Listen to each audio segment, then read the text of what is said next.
धूप से तपते राजस्थान के धूल भरे आंगन में हवा में उड़ती राखी सी रेत। अचानक धप, एक भारी तोंबा घन्ना के सिर पर आकर लगता है। कट। रुक्मिणी आंखों में आग, पल्लू आधा सरक गया है, चिल्लाती है, तुम्हें शर्म नहीं आती? खेत में जहर उगा दिया है क्या? तोंबा जमीन पर गिरता है, चटाक की तेज आवाज के साथ दो टुकड़ों में बिखर जाता है। धन्ना मासूमियत से बस खड़ा देखता रह जाता है। मध्यकालीन भारत की वो भूमि जहां संतों की वाणी और भक्तों के पदचिन्ह हवा में घुल चुके थे, जहां तलवारों की खनक के साथ साथ एकतारों की मधुर धुन भी गूंजती थी, वहीं अरावली की तलहटी में बसा था एक छोटा सा धूल भरा गांव धुआ। राजस्थान के टोंक क्षेत्र का यह गांव किसी ऐतिहासिक घटना या राजसी वैभव के लिए नहीं, बल्कि अपनी सादगी और धरती से जुड़े लोगों के लिए जाना जाता था। यहाँ के लोगों का जीवन चक्र सूर्य और पृथ्वी के साथ चलता था। सूर्योदय उनके लिए काम का आह्वान था और सूर्यास्त विश्राम का संकेत। इसी गांव की मिट्टी में जन्मा और पला बढ़ा एक युवक था जिसका नाम था धन्ना। वो जाट समुदाय का एक साधारण किसान था, जिसके लिए उसकी जमीन ही उसकी मां थी और उसके पशु उसके परिवार का हिस्सा। उसका शरीर धूप और मेहनत से तपकर तांबे जैसा हो गया था और उसके हाथों में हल्की मूठ पकड़ने से पड़ी कठोर गांठें उसके अथक परिश्रम की कहानी कहती थीं। धन्ना का जीवन किसी महाकाव्य का अध्याय नहीं था, वो तो लोक जीवन की एक सीधी साधी चौपाई जैसा था, सरल, सहज और लयबद्ध। धन्ना के हृदय में ईश्वर के प्रति एक जन्मजात आस्था थी, जैसी एक शिशु की अपनी मां के प्रति होती है। यह आस्था शास्त्रों के ज्ञान, तर्कों के द्वंद्व या कर्मकांडों की जटिलता से कोसों दूर थी। उसके लिए ईश्वर कोई दूर वैकुंठ में बैठा स्वर्ण सिंहासन पर विराजमान सम्राट नहीं था। उसका ईश्वर तो हवा में घुली ठंडक, बारिश की पहली बूंद की सौंधी महक, खेत में लहलहाती फसल और अपनी गाय की आंखों में दिखने वाली ममता में बसता था। वो मानता था कि जो इस सृष्टि का रचयिता है वो प्रेम और सरलता का भूखा होगा, ना कि सोने चांदी और 56 भोग का। उस दौर में भक्ति आंदोलन की लहर उत्तर भारत में फैल रही थी। कबीर, रैदास, नानक जैसे संतों की वाणियां सामाजिक और धार्मिक रूढ़ियों पर प्रहार कर रही थीं। वो बता रहे थे कि ईश्वर को पाने के लिए किसी मध्यस्थ, किसी जटिल यज्ञ या किसी ऊंची जाति की आवश्यकता नहीं है। उसे तो बस एक निर्मल मन और सच्चे प्रेम से पुकारने की जरूरत है। ये विचार धन्ना जैसे सरल हृदय लोगों के लिए अमृत के समान था। गांव के चौपाल पर या किसी साधु संत की संगति में जब भी वो ऐसे भजन सुनता तो उसका मन मयूर की तरह नाच उठता। उसे लगता यही तो सच्चा मार्ग है, यही तो उसका मार्ग है। फिर भी गांव का सामाजिक ताना बाना ब्राह्मणवादी कर्मकांडों से बुना हुआ था। गांव के मंदिर का पुजारी पंडित दीनानाथ अत्यंत विद्वान थे, पर उनका ज्ञान पोथियों तक सीमित था। वो मानते थे कि मोक्ष का मार्ग मंत्रों, अनुष्ठानों और सटीक विधि विधान से होकर ही जाता है।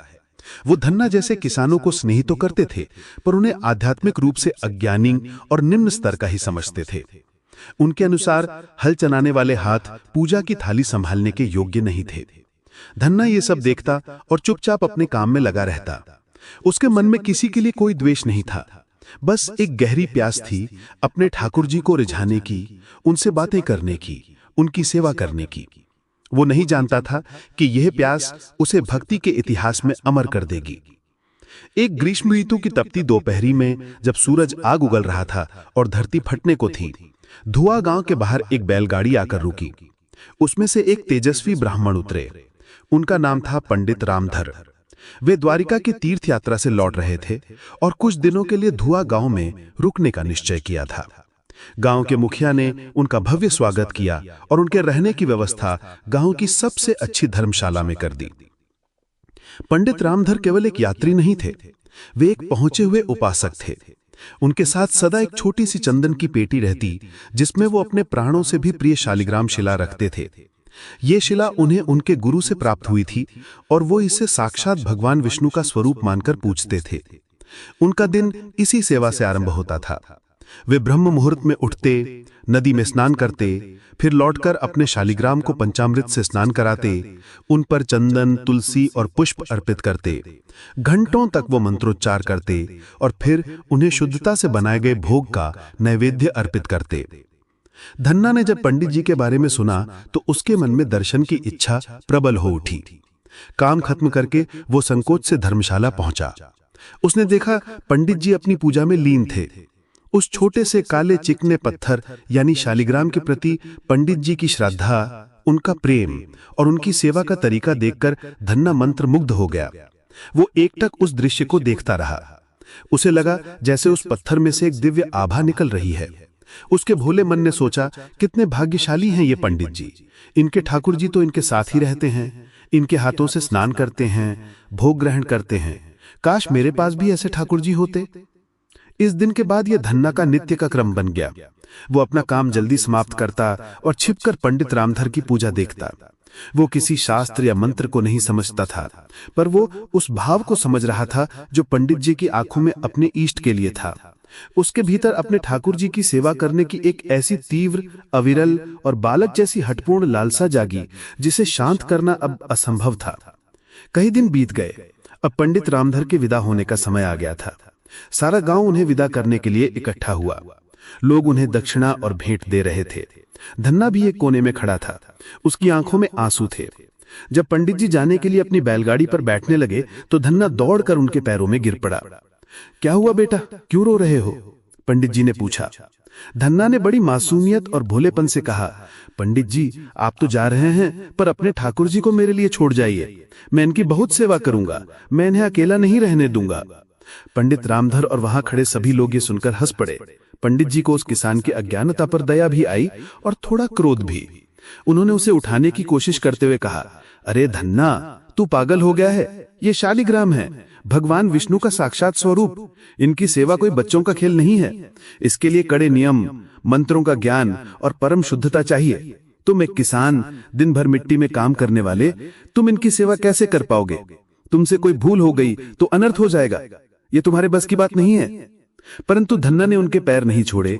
वो एक बच्चे की तरह जिद करने लगा, नहीं पंडित जी, मैं सब करूंगा, आप बस मुझे नियम बता दीजिए। मैं इन्हें भूखा नहीं रखूंगा, मैं इन्हें रोज नहलाऊंगा। कृपया करके इन्हें मुझे दे दीजिए, इनके बिना मैं जी नहीं पाऊंगा। धन्ना की आंखों में हट के साथ एक ऐसी सच्चाई और गहरा प्रेम था कि पंडित रामधर दुविधा में पड़ गए। वो जानते थे कि अपना पूज्य शालिग्राम तो वो किसी कीमत पर नहीं दे सकते थे, पर इस भोले भक्त का धीर तोड़ना उन्हें उचित नहीं लग रहा था। उन्होंने उसे टालने और उसका मन रखने के लिए एक उपाय सोचा। वे धन्ना को लेकर पास बहती नदी के किनारे गए। उन्होंने चारों ओर देखा और फिर पानी में से एक साधारण सा चिकना गोल मटोल काला पत्थर उठाया जो आकार में उनके शालिग्राम जैसा ही था। उसे धन्ना के हाथों में देते हुए उन्होंने कहा, लो, यही तुम्हारे ठाकुर जी हैं, आज से तुम इनकी सेवा करना। धन्ना की खुशी का ठिकाना न रहा। उसने उस पत्थर को ऐसे चूमा जैसे उसे दुनिया का सबसे बड़ा खजाना मिल गया हो।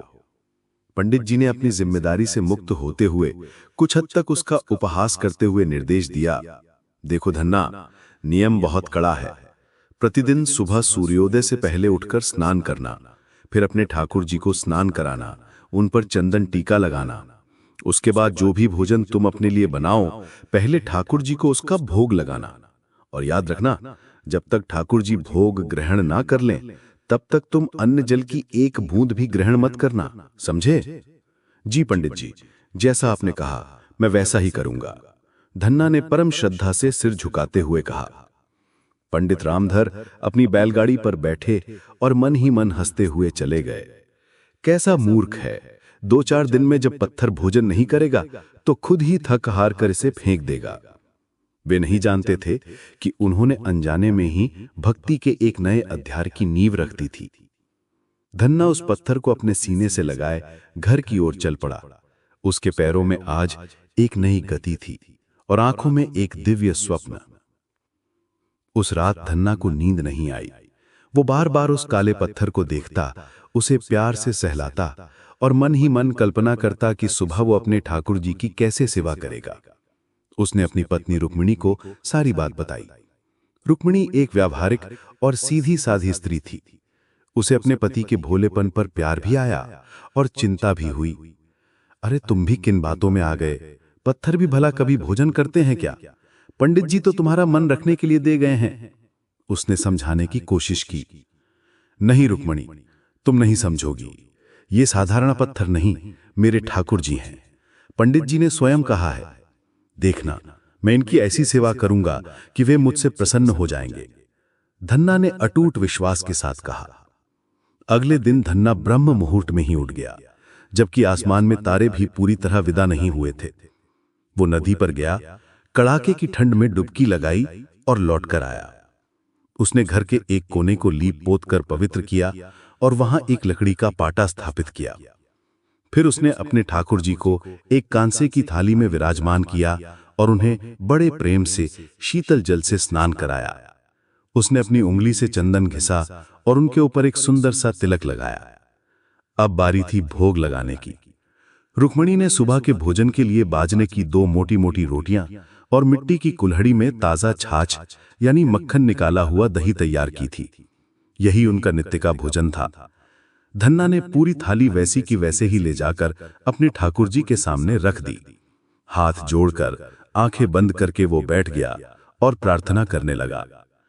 हे ठाकुर जी, मैं तो गरीब किसान हूं। मेरे पास 56 भोग तो नहीं है। यही रूखी सूखी रोटी और छाछ है जिसे मैं बड़े प्रेम से आपके लिए लाया हूं। कृपया करके इसे स्वीकार करें और मुझे कृतार्थ करें। वो पूरी श्रद्धा से प्रार्थना करके आंखें खोलकर प्रतीक्षा करने लगा। उसे पूरा विश्वास था कि अभी उसके ठाकुर जी प्रकट होंगे और रोटी खाएंगे।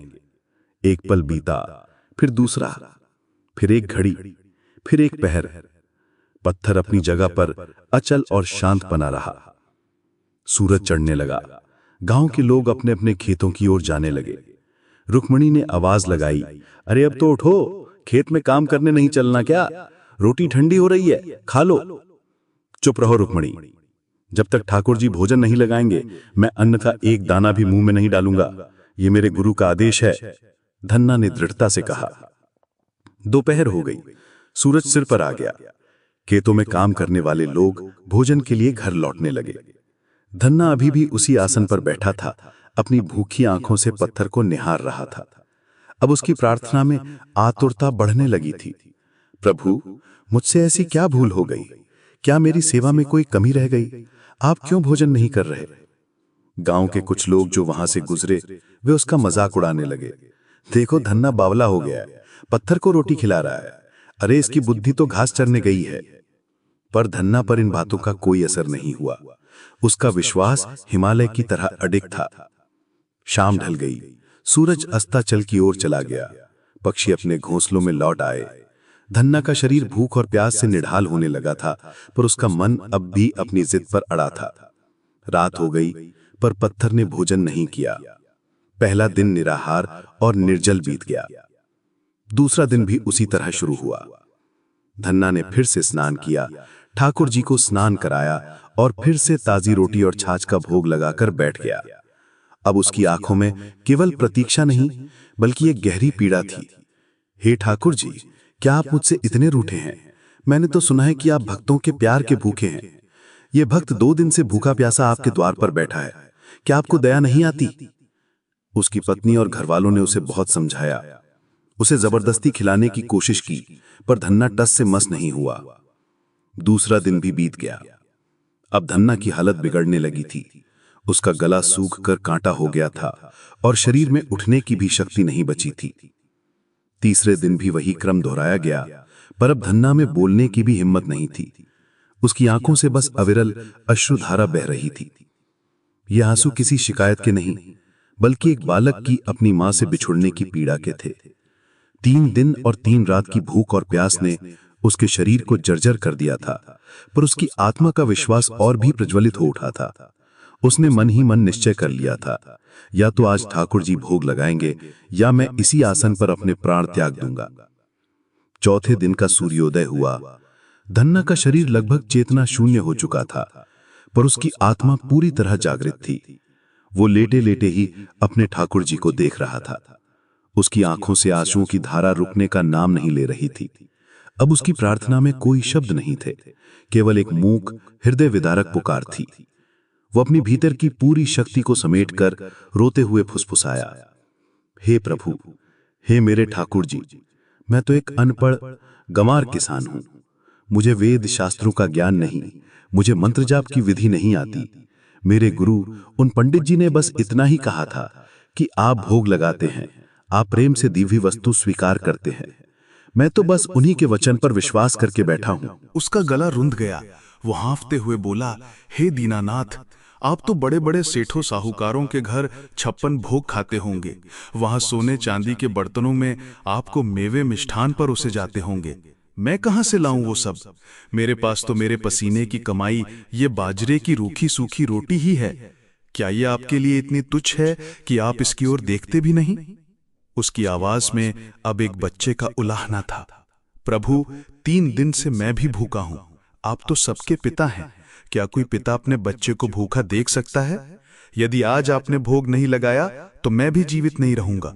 फिर लोग कहेंगे कि धन्ना का भगवान बड़ा कठोर था, उसने अपने भूखी भक्त की सुध नहीं ली। क्या आपको ये कलंक स्वीकार होगा?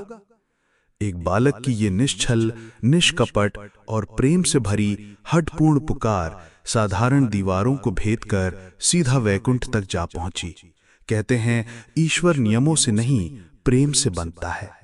भक्त के अटूट विश्वास के आगे भगवान भी विवश हो जाते हैं। उनकी योग माया, उनके नियम सब एक तरफ रह जाते हैं और भक्त का प्रेम सर्वोपरि हो जाता है। अचानक उस छोटी सी झोपड़ी में एक अलौकिक प्रकाश फैल गया। धन्ना की धुंधलाती आंखों ने देखा कि उसके सामने कोई खड़ा है। वो एक सुंदर ग्वाले का रूप था। सांवला सलोना शरीर, आंखों में ब्रह्मांड की करुणा, होठों पर मधुर मुस्कान और सिर पर मोर पंख का मुकुट। वो कोई और नहीं, साक्षात भगवान विष्णु थे, जो अपने भक्त की हट के आगे हार कर प्रकट हो गए थे। उन्होंने अपनी अमृतमयी वाणी में कहा, धन्ना, उठो, इतना हट क्यों करते हो? तुम्हारी पुकार ने मुझे वैकुंठ में भी स्थिर नहीं रहने दिया। लाओ, क्या लाए हो मेरे लिए? मुझे बहुत भूख लगी है। धन्ना को अपनी आंखों और कानों पर विश्वास नहीं हुआ। क्या यह स्वप्न है या सत्य? उसने अपनी बची खुची शक्ति से उठने की कोशिश की। भगवान ने स्वयं उसे सहारा देकर उठाया। धन्ना की खुशी, उसके विस्मय, उसके प्रेम का कोई पारावार न रहा। वो कुछ बोल न सका, बस फूट फूट कर रोते हुए उनके चरणों में गिर पड़ा। भगवान ने उसे उठाया और गले से लगा लिया। अरे रोते क्यों हो? मैं आ तो गया हूं, अब जल्दी से मुझे भोजन कराओ। धन्ना ने कांपते हाथों से वो 3 दिन पुरानी सूखी रोटी और छाछ की कुल्हड़ी भगवान के आगे कर दी।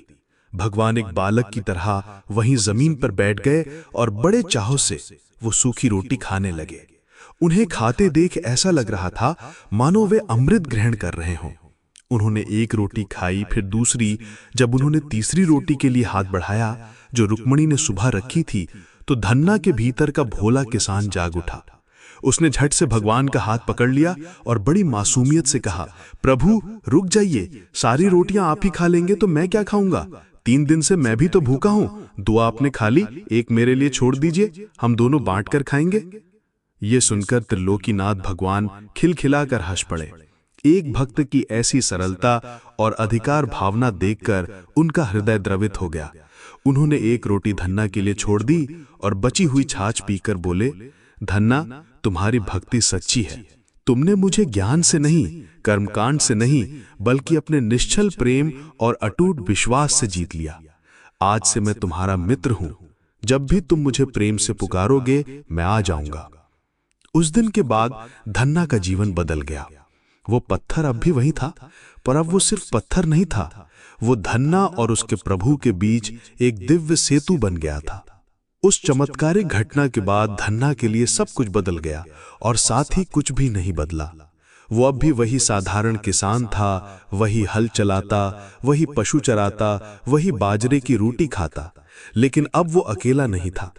उसके हर काम में, हर पल में उसके ठाकुर जी उसके साथ थे। ये एक नृत्य का क्रम बन गया।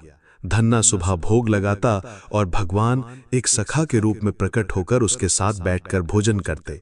वो दोनों बातें करते। धन्ना उन्हें दिन भर की बातें बताता, खेत में कहाँ बीज बोना है, किस फसल में पानी देना है, कौन सा बैल सुस्त चल रहा है, और भगवान मुस्कुराते हुए उसकी बातें सुनते, उसे सलाह देते। कभी कभी तो भगवान अपनी लीला से धन्ना के साथ खेतों में काम भी करवाते। वो धन्ना के साथ हल चलाते, निराई गुड़ाई करते। उनकी उपस्थिति मात्र से धन्ना का काम सहज हो जाता। जहां दूसरे किसान दिन भर मेहनत करके थक जाते, वहीं धन्ना अपना काम खेल खेल में पूरा कर लेता और उसकी फसल भी गांव में सबसे अच्छी होती।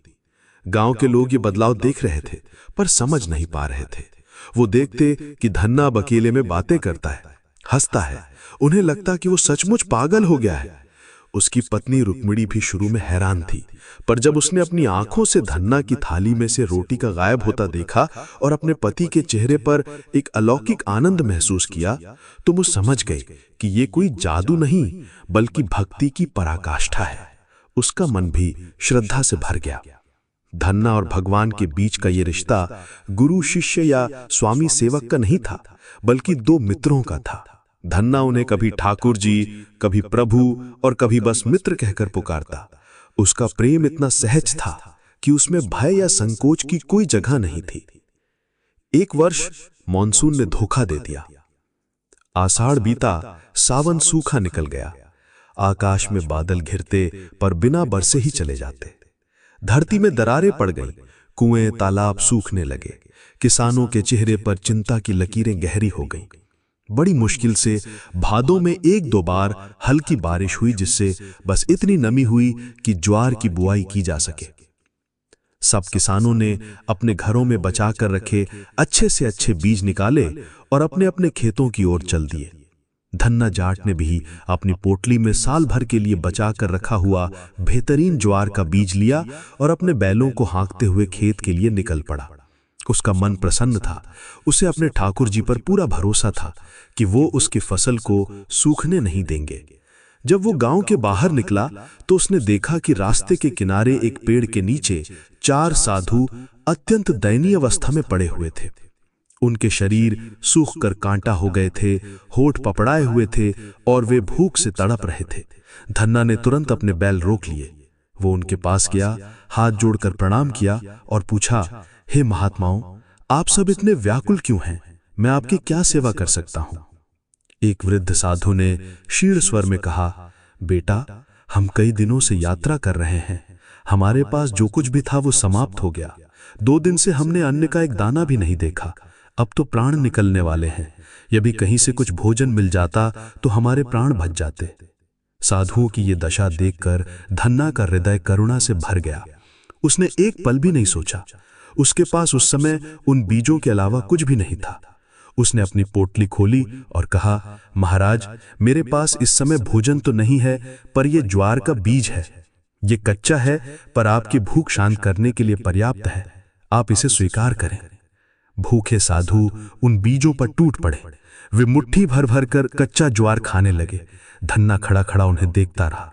उसके चेहरे पर परम संतोष का भाव था। साधुओं ने अपनी भूख शांत की, धन्ना को ढेरों आशीर्वाद दिए और अपने रास्ते पर चले गए। अब धन्ना के हाथ में खाली पोटली थी। खेत में बोने के लिए एक भी दाना नहीं बचा था। तभी उसे अपनी पत्नी रुक्मिणी का ख्याल आया, जो बड़े गरम स्वभाव की थी। उसने सोचा कि यदि उसे पता चला कि मैंने घर का सारा बीज साधुओं को खिला दिया तो बहुत झगड़ा होगा। बालक क्या खाएंगे, ये सोचकर वो बहुत क्रोधित होगी। इस धर्म संकट से बचने के लिए धन्ना के भोले मन में एक युक्ति आई। उसने खेत में जाने वाले रास्ते से मुट्ठी भर भर के कंकड़ पत्थर इकट्ठा कर लिए और अपनी खाली पोटली में भर लिए। जब वो खेत पहुंचा तो उसने देखा कि बाकी सब किसान अपने अपने खेतों में बीज बो रहे हैं। धन्ना ने भी अपनी पोटली खोली और उन कंकड़ों को खेत में ठीक उसी तरह बोना शुरू कर दिया जैसे ज्वार बोई जाती है। दूर से देखने वाले को यही लग रहा था कि धन्ना भी ज्वार ही बो रहा है। अपना काम खत्म करके वो भी शाम को बाकी किसानों के साथ चुपचाप घर लौट आया। दिन बीतते गए। उस थोड़ी सी बारिश के बाद आसमान फिर से कोरा हो गया। जिन किसानों ने ज्वार बोई थी, उनके खेतों में छोटे छोटे अंकुर तो फूटे, पर पानी की कमी के कारण वे पीले पड़कर मुरझाने लगे। किसानों की रही सही उम्मीद भी टूटती जा रही थी। लेकिन धन्ना के खेत में एक अद्भुत चमत्कार हो रहा था। जहां उसने कंकड़ बोए थे, वहां से हफ्तों के भीतर हरी भरी बेलें उगने लगी। वे बेलें इतनी तेजी से बढ़ीं कि उन्होंने पूरे खेत को ढक लिया और फिर उन पर मोटे मोटे हरे हरे तुम्बे, एक प्रकार का बड़ा कड़वा लौकी जैसा फल, लगने लगे। पूरा खेत अनगिनत विशाल तुमों से भर गया। उनकी हरियाली बाकी गांव के सूखे खेतों के बीच एक नखलिस्तान जैसी लग रही थी। एक दिन पड़ोसी खेत वाले ने धन्ना की पत्नी रुक्मणी से कहा, भाभी, तुमने इस बार खेत में ज्वार नहीं बोई क्या? तुम्हारे खेत में तो गजब की तुमों की फसल हुई है। इतने बड़े बड़े तुम्बे तो हमने आज तक देखे नहीं। रुक्मिणी को बड़ा आश्चर्य हुआ। वो भागी भागी अपने खेत पहुंची। वहां का दृश्य देखकर वो दंग रह गई। सबके खेत सूखे और वीरान पड़े थे और उनका खेत हरे भरे तुम्बों से लदा हुआ था। उसे गुस्सा भी आया और हैरानी भी हुई। उसने सोचा, ये कैसा आदमी है, खाने के लिए ज्वार बोनी थी और यहाँ कड़वे तुम्बे उगा दिए। अब इनका क्या करेंगे? इन्हें तो जानवर भी नहीं खाते। गुस्से में उसने एक सबसे बड़ा तुम्बा तोड़ा और उसे अपने सिर पर रखकर घर की ओर चल पड़ी। उस समय धन्ना घर पर कुछ भक्तों के साथ सत्संग कर रहा था। उसने दूर से ही अपनी पत्नी को सिर पर तुम्बा रखे गुस्से में आते देख लिया। वो समझ गया कि आज खैर नहीं। उसने भक्तों से जल्दी से विदा ली। रुक्मिणी ने घर में घुसते ही वो भारी भरकम तुम्बा धन्ना के सिर पर दे मारा और चिल्लाई, तुम्हें शर्म नहीं आती? खेत में ये जहर उगा दिया है। अब तेरे बच्चे क्या खाएंगे? कहाँ गया वो बीज जो मैंने तुम्हें दिया था? धन्ना ने चुपचाप अपने सिर का बचाव किया। तुम्बा उसके सिर से टकराकर जमीन पर गिरा और गिरते ही चटाक की आवाज के साथ 2 टुकड़ों में टूट गया। और फिर जो हुआ वो एक और चमत्कार था। उस टूटे हुए तुम्बे के भीतर से कड़वा गूदा या बीज नहीं, बल्कि मोतियों जैसे चमकते हुए मोटे मोटे ज्वार के दाने झरने की तरह बाहर बिखर गए। पूरा आंगन स्वच्छ, उत्तम गुणवत्ता वाली ज्वार से भर गया। रुक्मिणी की आंखें फटी की फटी रह गईं। उसका गुस्सा एक पल में आश्चर्य और श्रद्धा में बदल गया। उसे समझते देर न लगी कि ये उसके पति की भक्ति और उनके ठाकुर जी की ही कोई लीला है। उसने अपने पति के पैर पकड़ लिए और अपनी कठोर वाणी के लिए क्षमा मांगने लगी। धन्ना मुस्कुराया। उसने पत्नी को उठाया और कहा, यह सब मेरे ठाकुर जी की कृपा है रुक्मिणी। अब रुक्मिणी को विश्वास हो गया कि बाकी तुम्बों में भी ज्वार ही भरी होगी। वो धन्ना को लेकर वापस खेत की ओर दौड़ी। वहां उन्होंने एक बड़ी सी चादर बिछाई और एक एक करके तुम्बे फोड़ने लगे। हर तुम्बे में से धड़ी धड़ी यानी लगभग 5-5 किलो बेहतरीन ज्वार निकल रही थी। देखते ही देखते वहां ज्वार का एक पहाड़ जैसा ढेर लग गया। उस साल बाकी पूरे गांव में अकाल पड़ा। किसानों की फसल पूरी तरह चौपट हो गई थी और उनके घरों में अन्न का एक दाना भी नहीं था। लोगों के बच्चे भूख से बिलख रहे थे। वहीं दूसरी ओर धन्ना भक्त के घर में ज्वार के भंडार लगे हुए थे। ये ज्वार किसी साधारण फसल का परिणाम नहीं थी, ये तो सीधे भगवान का प्रसाद थी। धन्ना ने अपनी पत्नी से कहा, रुक्मिणी, ये सारी ज्वार केवल हमारे लिए नहीं है, ये तो प्रभु ने पूरे गांव के लिए भेजी है। कोई भी गांव वाला भूखा नहीं सोना चाहिए। उसने गांव में मुनादी करवा दी कि जिसके भी घर में अनाज की कमी हो वो आकर धन्ना के यहां से ले जाए। पूरा गांव धन्ना के खेत में उमड़ पड़ा। धन्ना ने उदारता पूर्वक सबको लगभग 10-10 मन यानी 4-4 क्विंटल ज्वार बांटी। उसने ये सुनिश्चित किया कि गांव के हर घर का भंडार भर जाए। अपने घर के लिए भी वे पर्याप्त ज्वार ले गए। उस दिन पूरे गांव ने धन्ना जाट की जय जयकार की। जो लोग कल तक उसे बावला और पागल कहकर उसका उपहास उड़ाते थे, आज वे उसके पैरों में गिरकर उसे भक्त शिरोमणि कह रहे थे। उन्होंने माना कि सच्ची भक्ति में जो शक्ति है वो किसी भी चमत्कार को संभव कर सकती है। धन्ना की पत्नी रुक्मिणी का जीवन भी पूरी तरह बदल गया। वो भी अपने पति के साथ भक्ति के मार्ग पर चल पड़ी। भक्त धन्ना जाट ने अपना शेष जीवन इसी सरलता, सेवा और भक्ति में बिताया। उनकी ख्याति दूर दूर तक फैल गई। लोग उनसे मिलने आते, सत्संग करते और भक्ति का मर्म समझते। उन्होंने ये सिद्ध कर दिया कि ईश्वर किसी विधि विधान, ज्ञान विज्ञान या कर्मकांड का नहीं, बल्कि केवल सच्चे प्रेम और निर्मल भाव का भूखा है। भक्ति के लिए किसान होना, अनपढ़ होना या गरीब होना कोई बाधा नहीं है। बाधा है तो बस मन का अहंकार और अविश्वास। उनकी भक्ति की पवित्रता और शक्ति इतनी महान थी कि उनकी वाणी को सिख धर्म के सबसे पवित्र ग्रंथ श्री गुरु ग्रंथ साहिब में भी सम्मान पूर्वक स्थान दिया गया। उनके द्वारा रचे गए पद आज भी गुरुद्वारों में और भक्त मंडलों में बड़े प्रेम और श्रद्धा से गाए जाते हैं। ये इस बात का प्रमाण है कि सच्ची भक्ति किसी एक पंथ या संप्रदाय की सीमाओं में नहीं बंधती, वो तो सार्वभौमिक और शाश्वत होती है। भक्त धन्ना जाट की कथा भक्ति, निष्ठा और अटूट विश्वास की एक अद्भुत मिसाल है। ये हमें बताती है कि जब विश्वास अडिग हो तो एक साधारण पत्थर में भी परमात्मा को प्रकट होने पर विवश किया जा सकता है। जब भाव निश्चल हो तो खेत में बोए गए कंकड़ भी मोतियों जैसी फसल दे सकते हैं। ये कथा आज भी लाखों लोगों के लिए प्रेरणा का स्रोत है। ये हमें सिखाती है कि ईश्वर तक पहुंचने का सबसे जटिल मार्ग हमेशा सबसे अच्छा मार्ग नहीं होता। भक्ति का सबसे सरल मार्ग, प्रेम, विश्वास और समर्पण का मार्ग ही सबसे सीधा और सबसे प्रभावी मार्ग है। धन्ना जाट का जीवन इसी सत्य का जीवंत प्रमाण है।